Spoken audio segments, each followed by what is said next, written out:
Hi, my name is Valerie Rust, and I'm the intake coordinator for Starfish Project of Richland County. That we could lose up to 144 people a day in this country to drug overdose. The reality is that it's loved ones, it's your brothers, it's your sisters, it's people you know, it's people in your family, it's people in our community who every day are dying. Starfish Project was created by individuals who are concerned about this epidemic and wanted to make a difference. And the way we make a difference is basic. We find people as they're struggling and find the resources that might work for them, the things that make being sober real for them.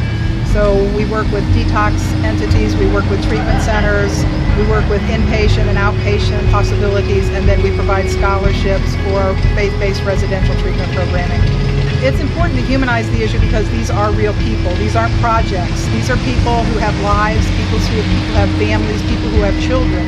These are people that we see every day on the street and might pass and not assume that they have a problem or not assume that they're struggling in some way, but they are very real, and the cost of these deaths is catastrophic for our community. There's no way to really stress strongly enough how important it is to be aware of the overdose situation. Everyone can get Narcan kits from the health department. Everybody can be aware of the signs of overdose and things that they can do to maybe save a life in the community.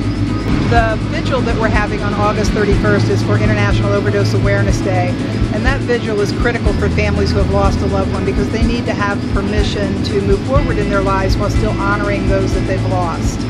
The importance of this vigil is mostly for the families, but also for people in recovery so that they can be acknowledged as well. Understanding the nature of the drug crisis in our community is kind of understand the nature of the streets themselves. Because on these streets, this is a church, this is a sanctuary, but on these streets you can also find women who are prostituting, you can find people that are actively using. They might come here and sleep in a doorstep to find sanctuary at any given time. You might find needles in the parking lots. This is what goes on every day here in Mansfield. I'm Stan Rust, and we're at the back porch of one of the churches in downtown Mansfield, and that's a location where people who don't have a home can find some haven. The church has placed phone chargers back here, and they kind of gather here to get out of the weather, and it's one of the few places where people who don't have a home, who are affected by drug addiction, can meet and gather and support each other. If you find someone that's in the throes of an overdose, obviously you call the EMTs and they can come revive that person. But as that person comes out of that, there are phone numbers from Starfish Project and other agencies, several agencies around the county that will help get that person into a rehab that will teach them a new lifestyle. I'm Mary Boland. Starfish is a community initiative that definitely is there to help anybody that's looking to go into recovery. I can tell you as a parent, many years ago, there weren't resources like that available, and what's cool is that they're there to help you immediately when you know you need the help as a family member or as someone looking to go into recovery. We can all play a part in solving the issue. Also, the fact that just talking about it in the community and educating people will be a step towards us beating this epidemic, and I believe our community can beat the epidemic, but it's really about education, acceptance, and working all together. Hi, my name is Tracy Willis. I am assisting the Starfish Project of Richland County in planning International Overdose Awareness Day. This will be our second year for doing the event in the Brickyard. I am pleased to introduce you to the Starfish Project if you haven't heard of them already. I believe it's important. Individuals in our community are constantly talking about how bad the epidemic is, how they want to do something to help.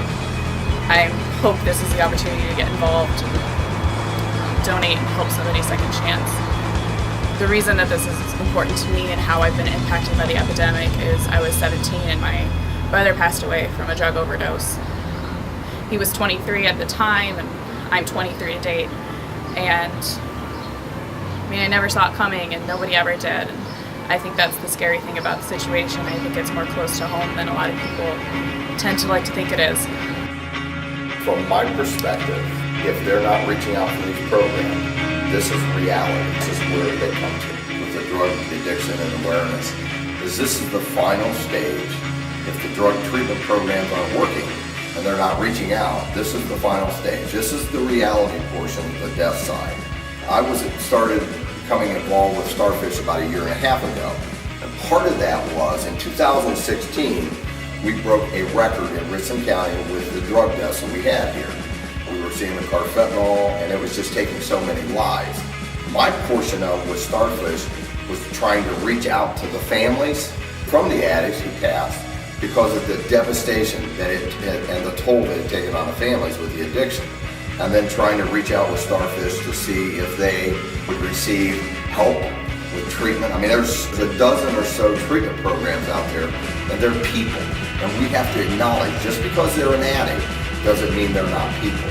And they're loved by somebody. And if we can get that out there and that awareness, there's help out there. There's also hope.